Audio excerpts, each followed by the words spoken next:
The blizzard had been howling for 3 days straight when Nathan Vance found them huddled against the skeletal remains of a broken wagon. A young woman with skin as pale as the snow itself, and 2 small bundles pressed against her chest. He had been riding back to his ranch outside Wyatt, Missouri, cursing himself for staying in town longer than he should have, when his horse suddenly balked and refused to go forward. That stubborn resistance saved 3 lives that bitter January day in 1876. Nathan dismounted, his boots crunching through the knee-deep snow, and approached what he had first mistaken for a pile of frozen cargo. When he saw the woman's face, frost clinging to her eyelashes and her lips tinged blue, his heart seized in his chest. She was young, maybe 22 or 23, with auburn hair that had come loose from its pins and lay matted against her cheeks. But it was the 2 tiny faces peeking out from the blankets she clutched that made him move faster than he ever had in his 26 years. "Madam," he said, kneeling beside her and touching her shoulder gently. She did not respond. He pressed his fingers to her throat, searching for a pulse, and found one, thread thin but present. The babies, twins by the look of them, were nestled so close to her body that her coat had fallen open to share her body heat with them. They could not have been more than a few months old.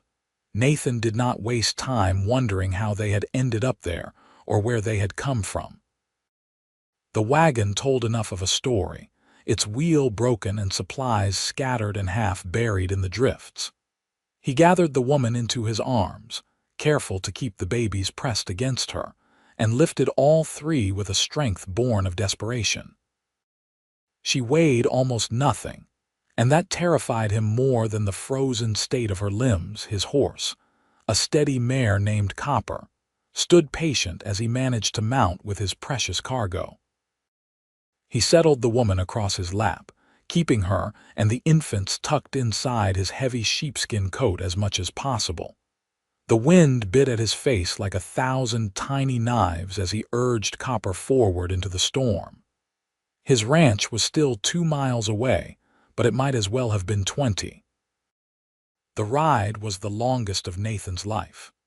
He talked to the woman the entire way, his voice rough against the screaming wind, telling her to hold on, that they were almost there, that her babies needed her.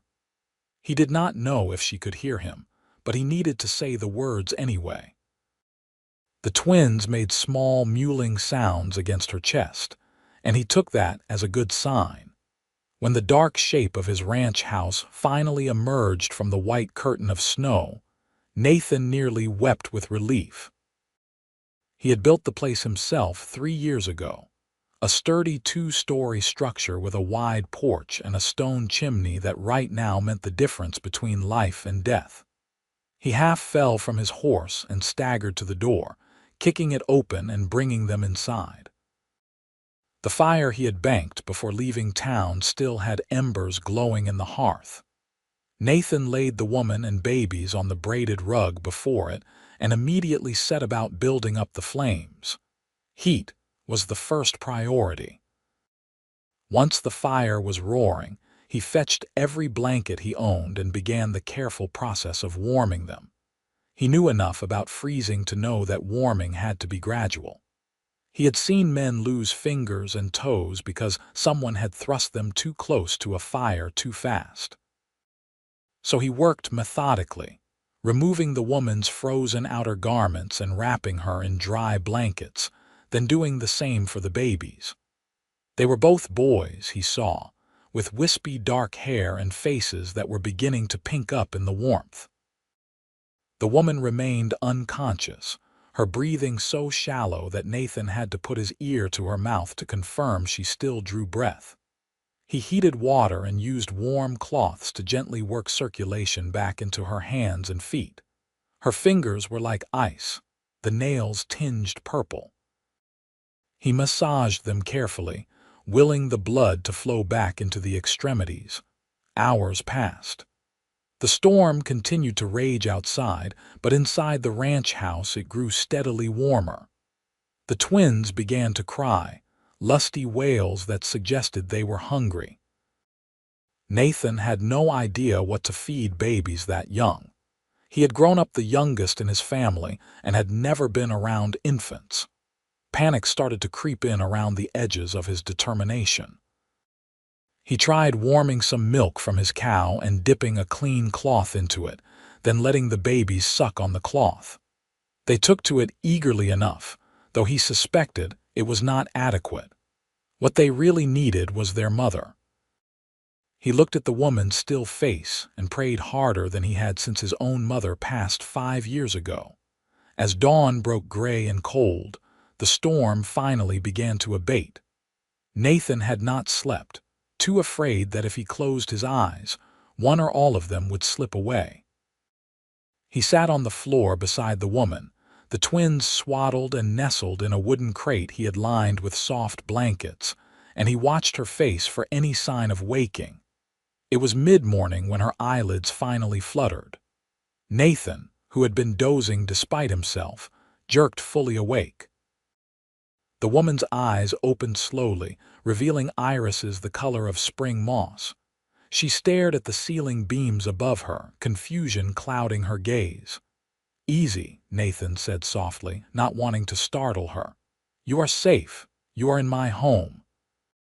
Her eyes moved to his face, and he saw the moment awareness returned.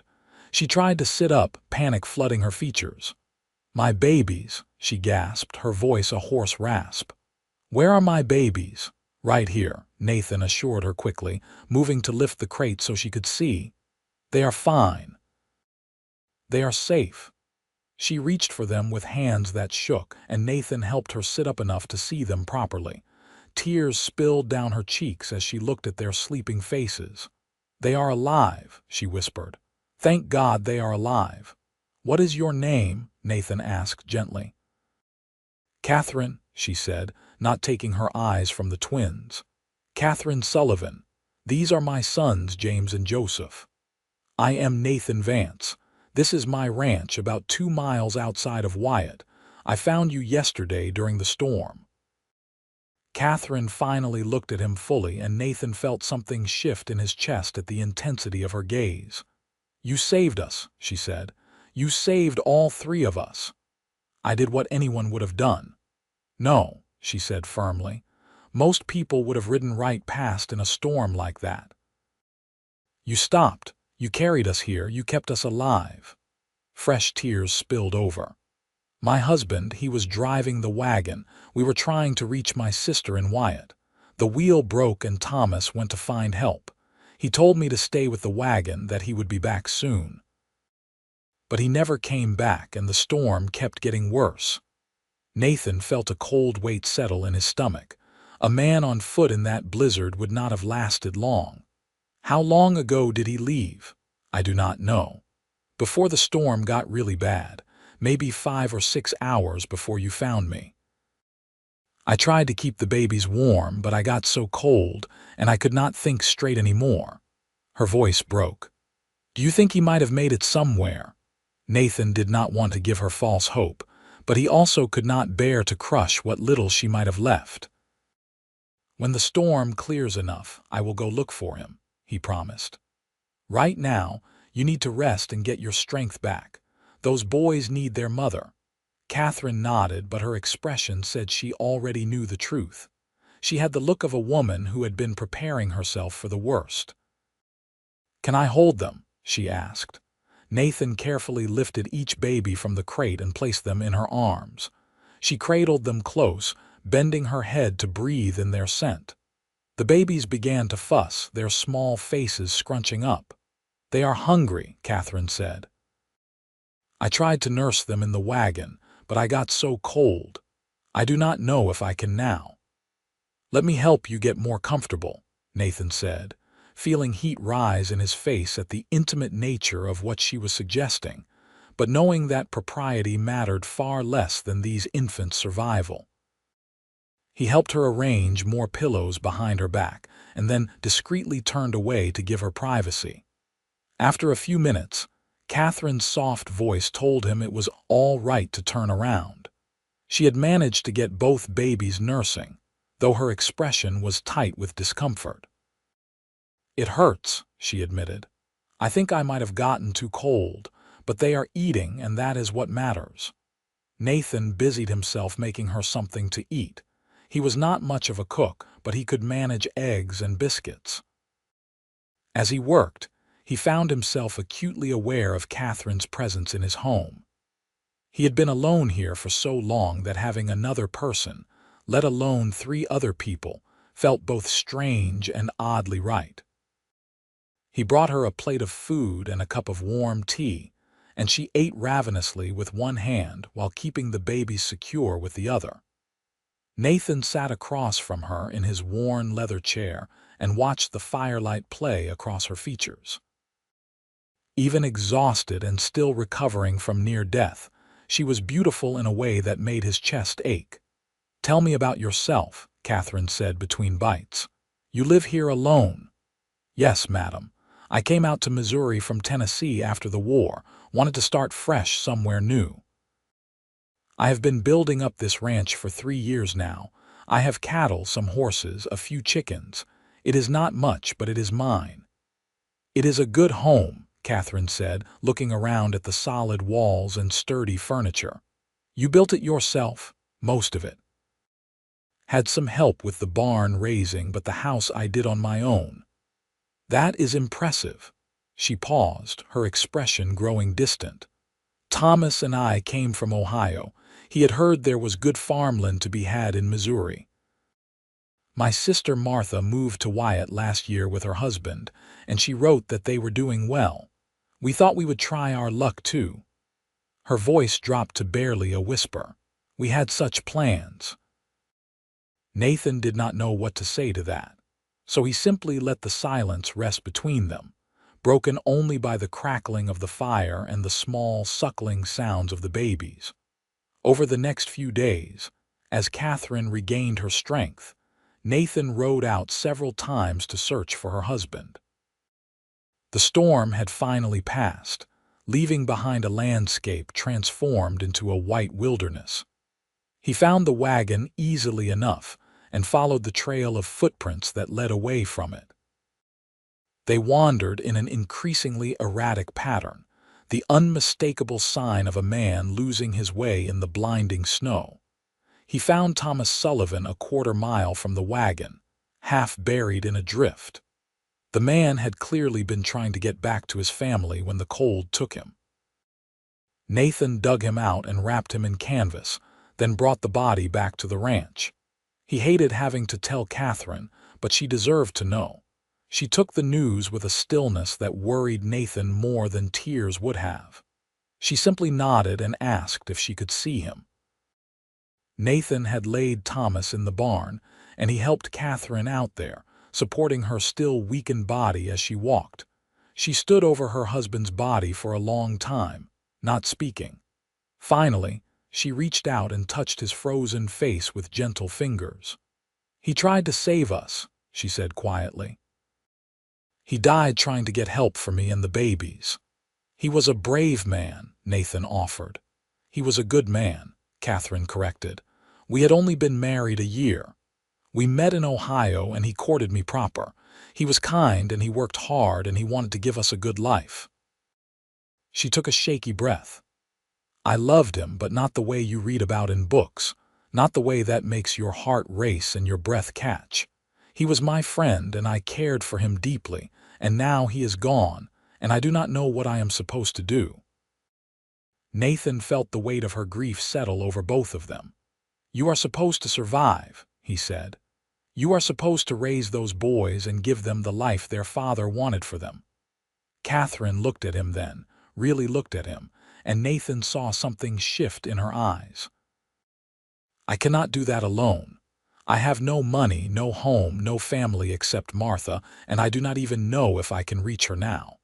The wagon is broken and everything we owned is scattered or ruined." "You are not alone," Nathan heard himself say. "You can stay here as long as you need to, until you figure out what comes next. I cannot impose on your hospitality indefinitely. It is not an imposition," and he meant it.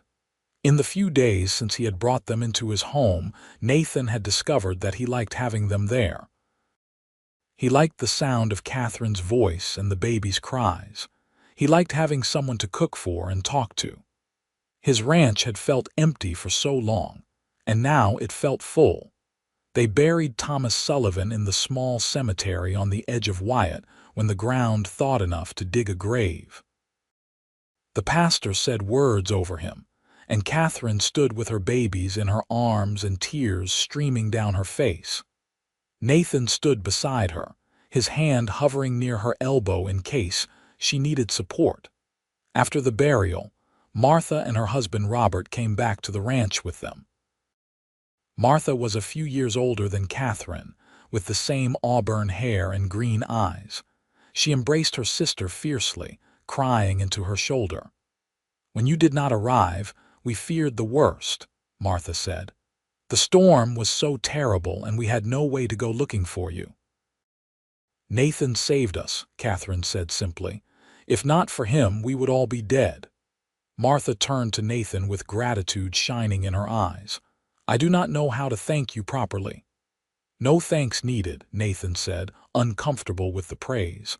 "I am just glad I found them in time." "You must let us help you now," Martha insisted. "Catherine and the babies cannot stay here with you unchaperoned. It would not be proper."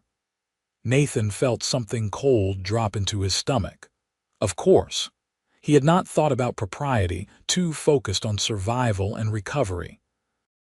But now that Thomas was buried and the immediate crisis had passed, society's rules would apply again. Catherine was a widow with 2 infant sons, and he was an unmarried man. They could not live under the same roof without causing scandal, but Catherine spoke before he could. "Martha, I appreciate your concern, but Nathan has been nothing but a gentleman, and I am not ready to leave yet. The babies and I are still recovering, and I need time to figure out what I am going to do." "You will come live with Robert and me, of course," Martha said, as if it were obvious. "We have room, and you are family." Catherine looked at Nathan, and he saw conflict in her eyes. "Can I have a few more days?" she asked Martha. "Just to get my bearings." Martha clearly did not like it, but she agreed. After she and Robert left, Catherine and Nathan sat in the kitchen, a pot of coffee between them. The twins were sleeping upstairs in the room Nathan had given to Catherine. "You should probably go to your sister," Nathan said, even though the thought of the house being empty again made his chest tight. "She is right that it is not proper for you to be here." "I know," Catherine said. She wrapped her hands around her coffee cup and stared into the dark liquid. "But the truth is, I do not want to go. Is that terrible of me? My husband has been dead less than a week, and all I can think about is how much I like being here with you." Nathan's heart began to pound. "Catherine, let me finish," she said. "I need to say this, even if it makes you think poorly of me. Thomas was a good man, and I grieve for him. I grieve for the life we might have had, and for the fact that he will never know his sons. But I did not love him the way a wife should love a husband. I married him because he was stable and kind, and because my parents approved. I married him because it was the sensible thing to do." She finally looked up at Nathan, and he saw raw honesty in her gaze. "But in the few days I have been here with you, I have felt more alive than I did in the entire year I was married to Thomas. When you look at me, my heart races. When you smile at the babies, I feel something warm bloom in my chest. And I know it is too soon, and I know I should not feel these things, but I cannot help it." Nathan did not trust himself to speak. He had been feeling the same pull toward her, the same magnetic attraction that seemed to grow stronger every day. But he had told himself it was wrong to feel that way about a newly widowed woman, that he was taking advantage of her vulnerable state. "You do not have to say anything," Catherine continued. "I just needed you to know. Because when I go to Martha's house, which I know I must do, I want you to understand that I am not leaving because I want to. I am leaving because it is what society expects. What if we did not care what society expects? Nathan said quietly. Catherine's eyes widened. What do you mean? I mean, what if you stayed here? What if we gave this, whatever this is between us, a chance to grow? I know it is too soon for anything formal. I know you need time to grieve and heal. But you could stay here and I could court you properly. And maybe in time, if it feels right to both of us, we could think about making this arrangement permanent. Nathan, the scandal would be enormous. People would talk. Let them talk. I have never cared much for what people think anyway. And anyone with half a brain would understand that circumstances are extraordinary. You are a widow with 2 infant sons and no means of support. I am a man with a home and the resources to help. If we are careful about propriety, if we make it clear that this is a practical arrangement as much as anything else, people will accept it eventually. Catherine was quiet for a long moment. Then she said, "What about Martha? She will never accept it. Then we will deal with Martha." But Catherine, I have to be honest with you. These past few days with you and the boys here, it has felt right in a way nothing else in my life ever has. I think I could love you, given the chance. I think maybe I am already halfway there. Tears welled up in Catherine's eyes, but she was smiling. I think I am already halfway there too, she whispered. They agreed to wait a month before making any public declarations. Catherine would stay at the ranch, and Nathan would make sure that people in town knew the arrangement was temporary and practical. He spread the word that he was providing charity to his neighbor's widow until she could get on her feet, and that her sister visited regularly to ensure everything was proper. It was not entirely a lie. Martha did visit regularly, though her visits were tense affairs full of loaded silences and disapproving looks.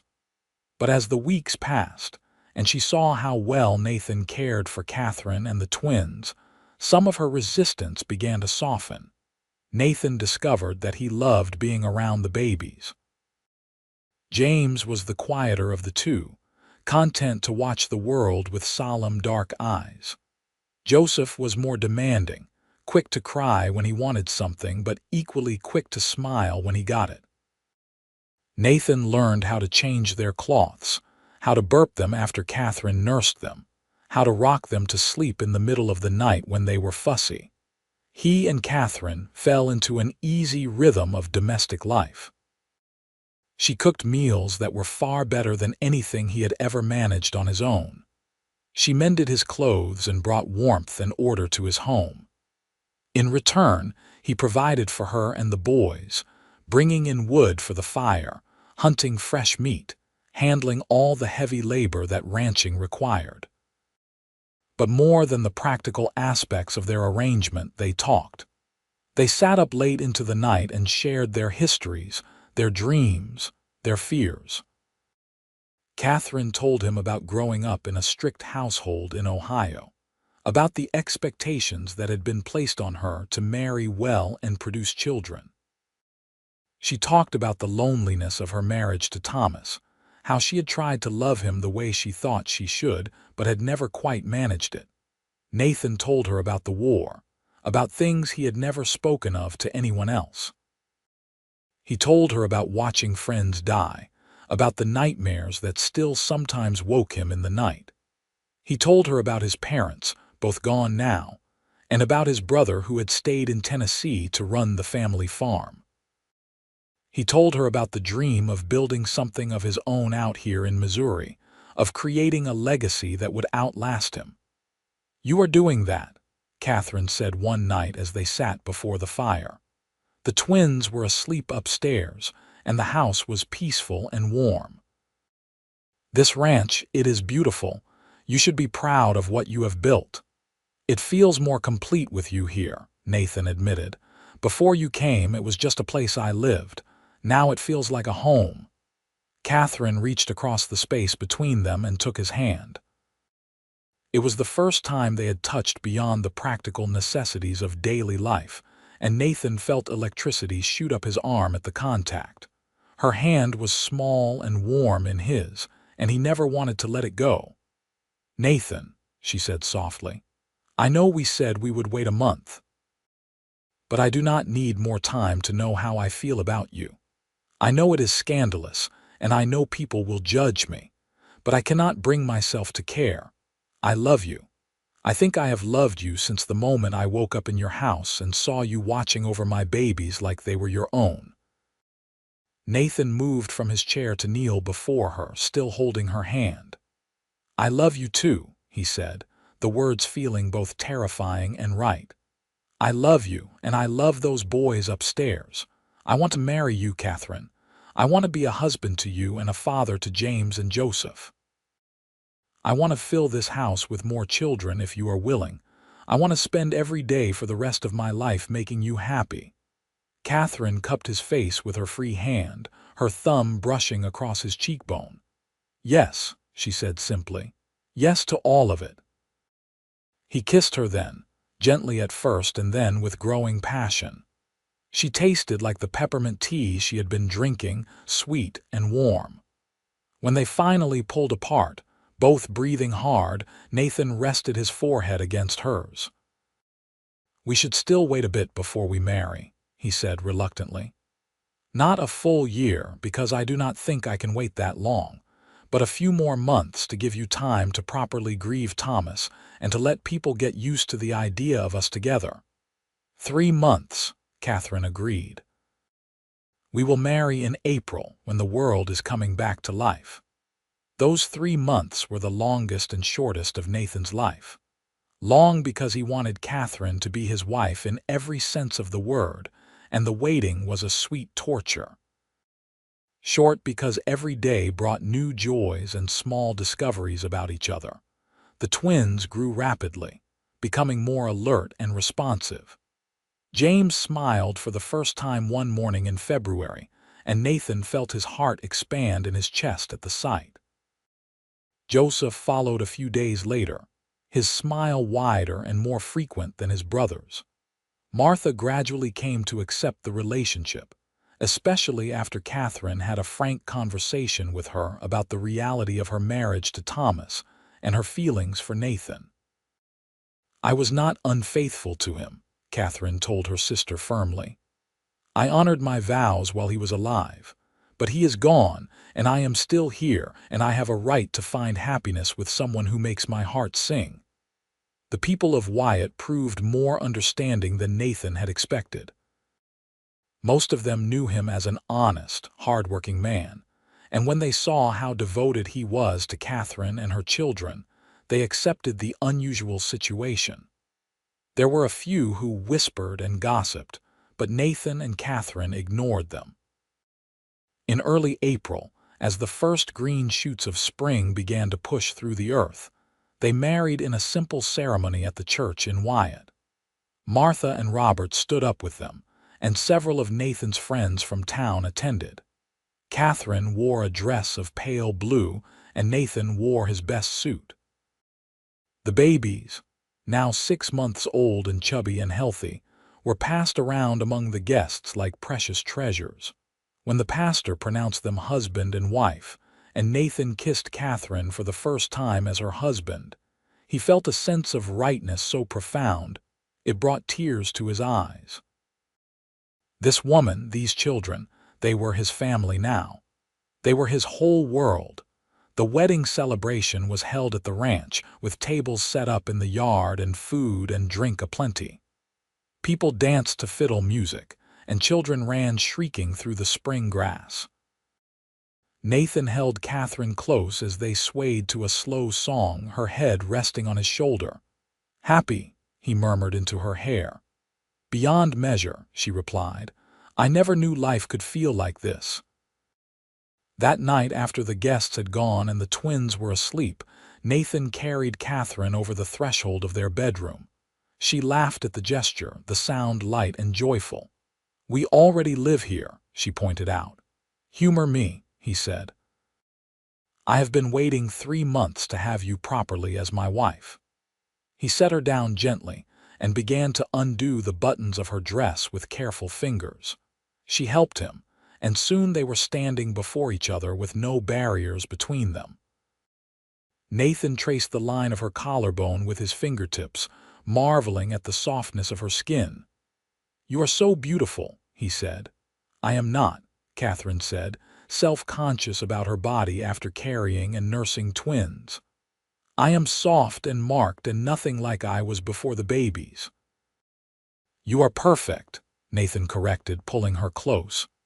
"Every inch of you is perfect because you are mine, and I am yours." They came together with tenderness and passion, learning each other's bodies, discovering what brought pleasure and what made the other gasp. Afterward they lay tangled in the sheets, Catherine's head on Nathan's chest, listening to the steady beat of his heart. "I never knew it could be like that," Catherine whispered. "So consuming and right." "Neither did I," Nathan admitted. He had been with women before, brief encounters that had scratched an itch but left him feeling hollow. This was different.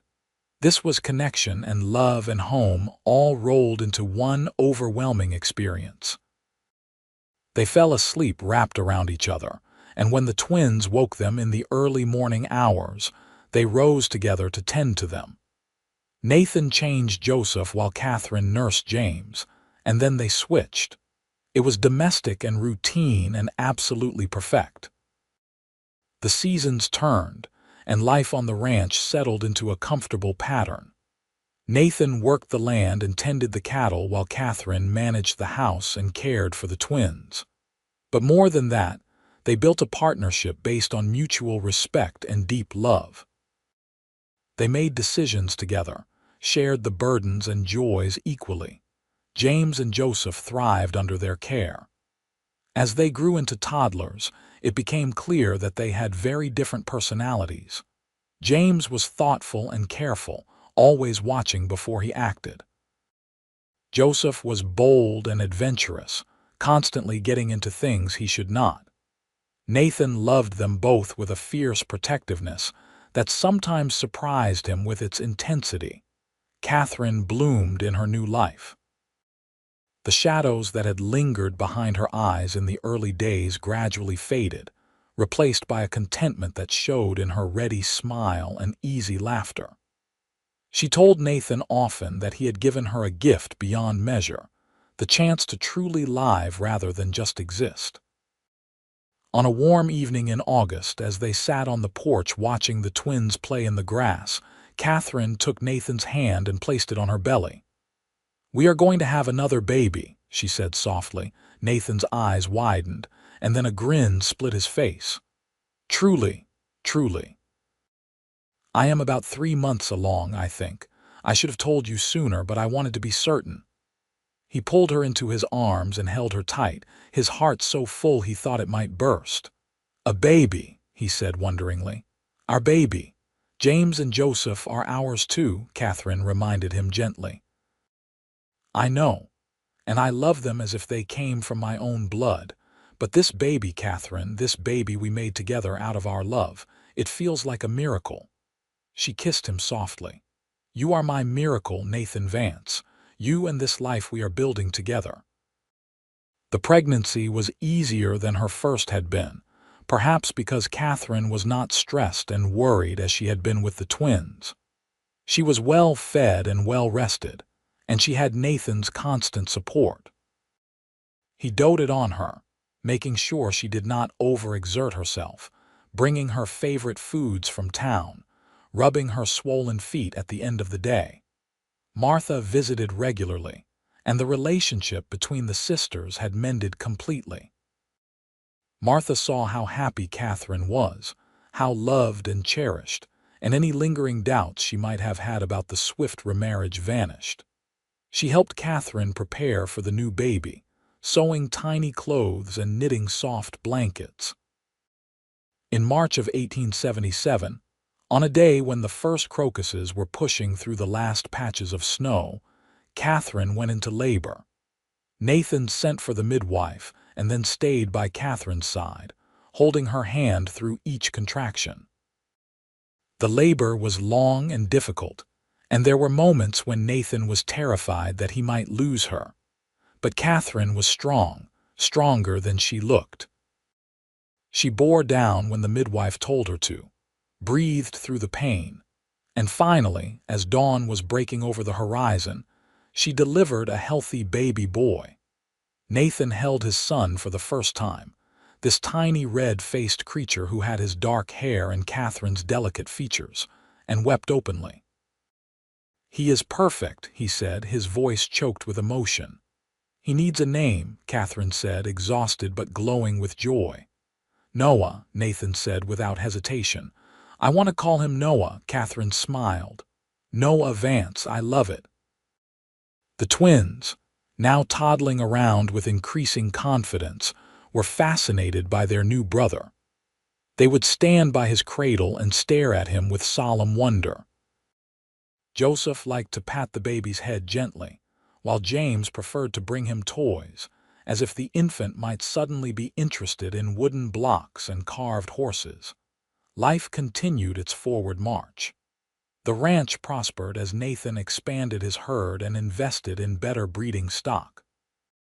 Catherine's skills in the kitchen became well known in Wyatt, and she began selling her preserves and baked goods in town, bringing in extra income and enjoying the social connections the work provided. Noah grew into a bright, curious child who seemed to take the best traits from both his parents. He had Nathan's steady nature and Catherine's quick mind. The three boys became inseparable as they grew, playing together in the fields, helping with small chores around the ranch, filling the house with noise and laughter. 2 years after Noah's birth, Catherine became pregnant again. This time she delivered a daughter, a tiny thing with auburn hair and green eyes who they named Nora. She was the light of Nathan's life from her first breath. He had loved his sons fiercely, but there was something about this little girl that unmade him completely. She could wrap him around her finger with a single smile. Catherine teased him about it constantly. "You are going to spoil that child," she would say, watching as Nathan rocked Nora for hours or carved her elaborate wooden toys. "She deserves to be spoiled," Nathan would reply, completely unrepentant. The years flowed by like a river, each one bringing new challenges and new joys. James and Joseph, though they knew Thomas Sullivan had been their birth father, called Nathan Pa, and never made any distinction between themselves and Noah and Nora. Nathan never treated them any differently either. To him, they were all his children, and he loved them all equally. When James was 10, he asked Catherine about his birth father. She sat him down, Joseph beside him, and told them the truth. She told them about Thomas, about how he had been a good man who loved them, about how he had died trying to save them during the blizzard. She told them that Nathan had found them and brought them home and made them his own. "Does it bother Pa that we are not really his?" James asked, his young face troubled. "You are really his," Catherine said firmly. "You have been his since the moment he found you. Blood does not make a father. Love makes a father, and your Pa loves you more than anything in this world." Nathan, who had been listening from the doorway, came into the room then and pulled both boys into his arms. "Your mother is right," he said. "You are my sons in every way that matters. And I am grateful every day that I found you that day in the snow." Joseph, always more emotional than his twin, cried into Nathan's chest. James simply held on tight, and Nathan knew that whatever questions the boys might have had were answered. Life was not without its difficulties. There were hard winters and dry summers, cattle that sickened and crops that failed. There were financial worries and difficult decisions. But through it all, Nathan and Catherine faced everything as a team. They supported each other through the rough times and celebrated together during the good. Martha and Robert remained close friends, their children growing up alongside Nathan and Catherine's. The community of Wyatt grew and changed over the years, but the Vance Ranch remained a constant, a place of warmth and welcome. When Nathan was 38 and Catherine 34, she became pregnant one final time. The pregnancy was unexpected, as they had assumed their family was complete with 4 children. But both of them greeted the news with joy. This baby, another boy they named Neil, was their last child, and they treasured every moment of his infancy. Neil grew up in a house full of love, doted on by his older siblings and parents alike. He was the baby of the family, and he learned early how to charm his way into getting what he wanted. But he was also kind-hearted and generous, qualities that Nathan and Catherine made sure all their children possessed. The boys grew into strong young men. James became a skilled horseman and eventually started his own breeding program. Joseph developed a talent for working with wood and built furniture that was sought after throughout the county. Noah took over much of the day-to-day management of the ranch, working side by side with Nathan. Neil, the youngest, surprised everyone by showing an aptitude for numbers and eventually handling all the ranch's financial affairs. Nora, the only daughter, grew into a beautiful and intelligent young woman. She had her mother's way with people and her father's steady strength. When she was 18, she fell in love with a young lawyer who had just moved to Wyatt. Nathan had to admit that the young man, though not who he would have chosen, made his daughter happy, and that was all that mattered. On Nora's wedding day, Nathan stood with Catherine at the back of the church and watched their daughter walk down the aisle. "Where did the time go?" he murmured. "Into the life we built," Catherine replied, taking his hand. "Into every moment of joy and struggle and love." Nathan looked at his wife, her auburn hair now threaded with silver laugh lines at the corners of her eyes, and felt his heart swell with the same love he had felt that first night when she told him she loved him. "I would not change a single moment," he said. "Neither would I," Catherine said. "Not the tragedy that brought us together, not the struggles we faced, not any of it, because it all led us here to this beautiful life." As the years continued to pass, Nathan and Catherine became grandparents many times over. Their house was always full of visiting children and grandchildren. The ranch, which Nathan had eventually turned over to Noah to manage, continued to thrive and expand. When Nathan was 55, he suffered a minor heart episode that scared everyone. The doctor told him he needed to slow down, to take things easier. Nathan grumbled about it, but Catherine was firm. "You are not leaving me," she said. "We have more years together, and I intend to enjoy every one of them." So Nathan slowed down. He handed over more of the physical work to his sons and spent his time training horses, a gentler pursuit that he had always enjoyed. He also spent more time with Catherine, just the two of them, taking walks in the evening, sitting on the porch and watching the sunset, talking about everything and nothing. "You remember the day I found you?" Nathan asked one evening as they sat together, a quilt wrapped around both of them against the cool autumn air. "Every detail," Catherine said. "I remember thinking I was dying, that my babies were dying. I remember praying for a miracle, and then you were there. I remember thinking you were the most beautiful thing I had ever seen," Nathan said. "Even half frozen and unconscious, you took my breath away." Catherine laughed. "You are a romantic fool, Nathan Vance." "You're romantic fool," he corrected, kissing her temple. They sat in comfortable silence, watching the stars come out one by one. After a while, Catherine said, "I wonder sometimes what my life would have been like if Thomas had lived, if we had made it to Wyatt safely that day. Do you regret anything?" Nathan asked, trying to keep the worry from his voice. "No," Catherine said firmly. "How could I regret this?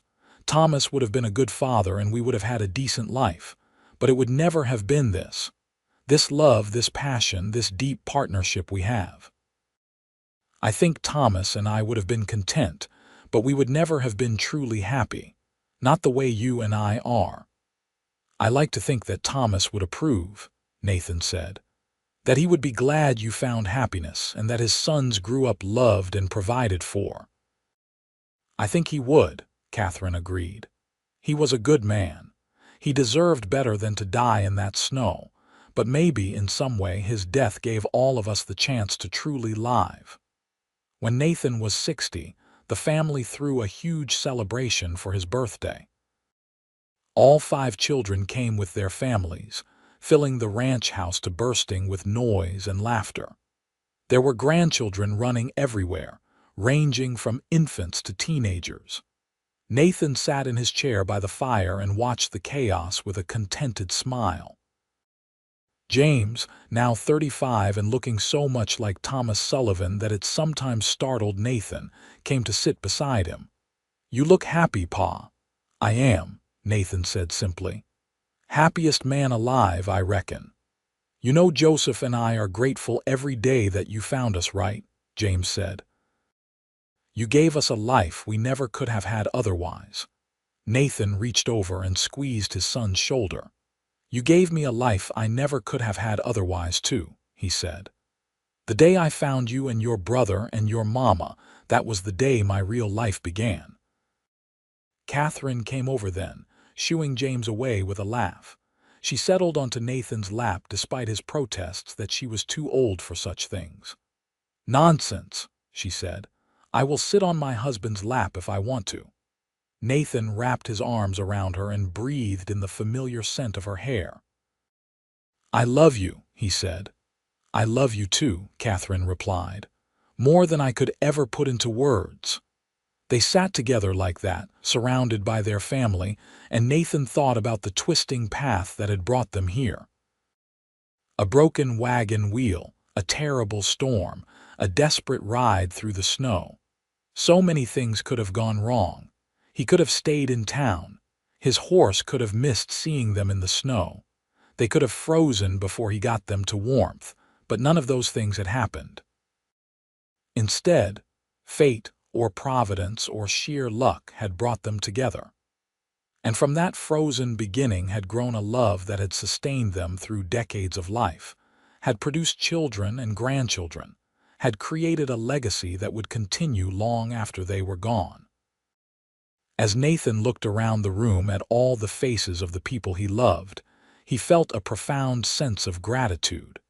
He had built this ranch with his own 2 hands, had carved out a life from nothing. But the real building had been done with Catherine by his side, the 2 of them constructing a family and a home that was strong enough to weather any storm. Years continued to accumulate like leaves falling from a tree. Nathan's hair turned completely white, and his hands developed the tremor of age. Catherine moved more slowly, her joints stiff with arthritis, but their love never diminished. If anything, it grew deeper and richer with every passing year. They celebrated their 30th wedding anniversary surrounded by family. It was a joyous occasion, though tinged with the awareness that time was becoming precious. Nathan and Catherine had begun to talk more openly about the end, about what would happen when one of them was gone. "Promise me something," Catherine said one night as they lay in bed together. "Promise me that if I go first, you will not shut yourself away. You will let the children and grandchildren in. You will keep living." "Only if you promise me the same," Nathan said. Catherine agreed, though both of them hoped they would go together, that neither would have to face the world without the other. When Nathan was 63, he and Catherine took a trip to visit James, who had moved to Kansas to start his breeding operation. It was a long journey, and both of them felt it in their bones, but they were determined to see their son's success with their own eyes. James had built an impressive ranch, with fine horses that drew buyers from all over the region. He had married a kind woman named Sarah, and they had 4 children of their own. As Nathan watched James work with the horses, saw the respect he commanded from his employees, pride swelled in his chest. "You did good, son," Nathan told him on the last day of their visit. "I learned from the best," James replied. "Everything I am, everything I have, I owe to you and Mama." "You earned it yourself," Nathan said. "Your brother and sister and I gave you the foundation, but you built the house." On the journey home, Nathan and Catherine took their time, stopping to rest often, enjoying the late summer weather. They talked about James and his success, about all their children and how proud they were of each one. "We did all right, did we not?" Nathan said as they camped one night under the stars. "We did better than all right," Catherine said. "We built something beautiful." Back at the ranch, life continued its gentle rhythm. Nathan spent his days with the horses, teaching his youngest grandchildren to ride. Catherine worked in her garden and her kitchen, producing the preserves and baked goods that were still in high demand in Wyatt. They had become institutions in the town, the couple who had found each other under the most unlikely circumstances and built a love that became legend. Young people would sometimes ask them for advice about love and marriage, and Nathan and Catherine would always give the same answer: choose partnership over passion, but cherish the passion when it comes. Build your life on respect and trust and friendship, and the love will deepen beyond measure. When Nathan was 65, he woke one morning to find Catherine still asleep beside him, her breathing shallow and labored. He called for the doctor, his heart clenching with fear. The doctor diagnosed pneumonia and said it could go either way. For 2 weeks, Nathan never left Catherine's side. He bathed her fevered skin with cool cloths, coaxed her to drink water and broth, held her hand and talked to her even when she was too delirious to respond. All 5 of their children came home, filling the house once again. On the 14th night, Catherine's fever finally broke. She opened her eyes and looked at Nathan with perfect clarity. "You look terrible," she rasped. Nathan laughed, relief making him giddy. "You scared the life out of me, woman." "Takes more than a little pneumonia to get rid of me," Catherine said. "We have a deal, remember?" "Neither of us goes first." "I remember," Nathan said, bringing her hand to his lips. Catherine recovered slowly, but she recovered. By autumn, she was back on her feet, though she tired more easily than before. The illness had taken something out of her that never quite came back. But she was alive, and that was all that mattered. They celebrated that Christmas with their usual gathering of family. And as Nathan watched Catherine laughing with their grandchildren, he sent up a silent prayer of thanks to whatever force had allowed him to keep her for another season. The years grew shorter, the seasons blending into each other. Nathan was 70 when he realized he had lived most of his life with Catherine by his side. They had been together longer than they had been apart. She was woven into every memory, every achievement, every moment of joy. On a warm May evening, as they sat on their porch watching the sunset, Catherine suddenly said, "Do you think Thomas knows?" "Knows what?" "That his sons grew up to be such fine men, that they have children and grandchildren, that his sacrifice, his death, was not in vain." Nathan thought about it. "I think he knows," he said, "and I think he is grateful that you survived, that you found happiness." "No man could ask for more than that." Catherine nodded, seeming satisfied with that answer. They sat in silence, holding hands, watching the sky turn from gold to pink to purple. "Nathan," Catherine said softly, "thank you." "For what?" "For everything. For saving us that day, for loving me, for giving me the most beautiful life I could have imagined."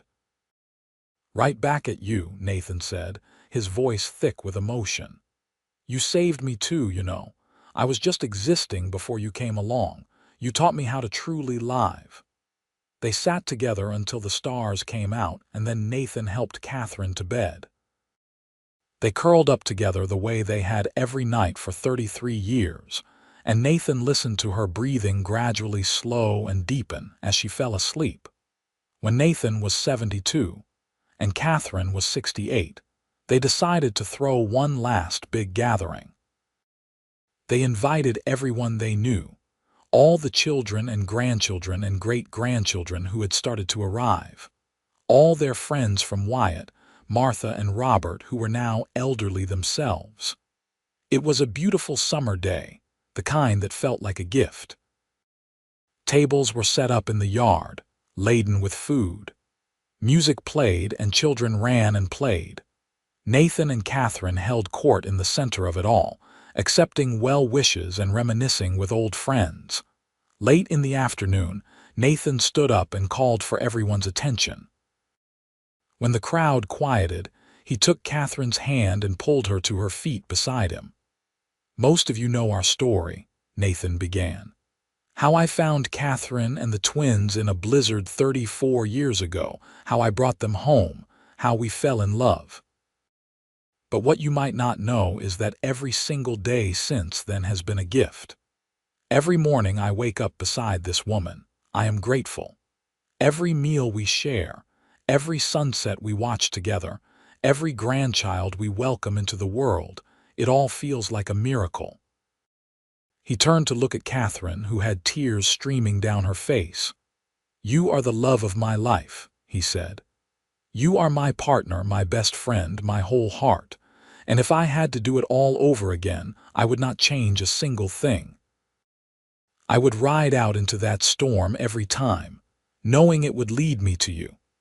Catherine threw her arms around him, and the crowd erupted in cheers and applause. Nathan held his wife close and thought that this was what heaven must feel like, to be surrounded by love and family, and to know that you had lived a life that mattered. As the party wound down and the sun began to set, Nathan and Catherine took one of their evening walks. They moved slowly now, leaning on each other for support as much as companionship. They did not go far, just out to the pasture where Nathan's horses grazed. "I want to be buried here," Catherine said suddenly. "On this land. Not in the town cemetery, but here where we built our life." "Me too," Nathan agreed. "Right over there, under that old oak tree, we can see the whole ranch from there." They stood together, looking out over the land that had been their home for so long. The ranch house stood solid and welcoming, lights glowing in the windows. Smoke curled from the chimney even on this warm evening because Catherine had insisted on baking pies for the gathering. "We did good," Catherine said. "We did real good," Nathan agreed. They walked back to the house hand in hand, taking their time, savoring the moment. Inside, they could hear their family cleaning up, laughing and talking. This house that Nathan had built with his own hands had been filled with love and life for more than 3 decades. It would continue to be filled long after he and Catherine were gone. That thought brought Nathan comfort. They had created something that would outlast them, a legacy of love and family that would ripple through generations. The children they had raised, both by blood and by choice, would carry on what they had started. Nathan Vance lived to be 75 years old. He passed peacefully in his sleep, Catherine beside him. She followed him just 6 months later, unable or unwilling to live without her other half. They were buried together under the oak tree on the ranch, just as they had wished. Their 5 children inherited the ranch and ran it together, keeping it in the family. The Vance Ranch became known throughout Missouri as a place of integrity and quality, a reputation built on Nathan's hard work and Catherine's grace. James and Joseph, the twins who had nearly died in that blizzard so long ago, lived into their 80s. They told their children and grandchildren the story of how Nathan Vance had saved them, how he had carried them frozen and near death into his home and into his heart. They made sure the story was never forgotten, that Nathan's act of courage and compassion was remembered. The story of Nathan and Catherine became a legend in Wyatt, a tale that mothers told their daughters and fathers told their sons. It was a story about second chances and unexpected love, about how tragedy could be transformed into blessing, about how one act of kindness could change the course of multiple lives. In the end, what Nathan and Catherine had together was exactly what Catherine had said all those years ago. Something beautiful. From a moment of desperate need in a killing storm had grown a love that sustained not just two people but an entire family. From near death had come abundant life. The ranch house still stands today, passed down through generations of Vances. And under the old oak tree, two headstones rest side by side.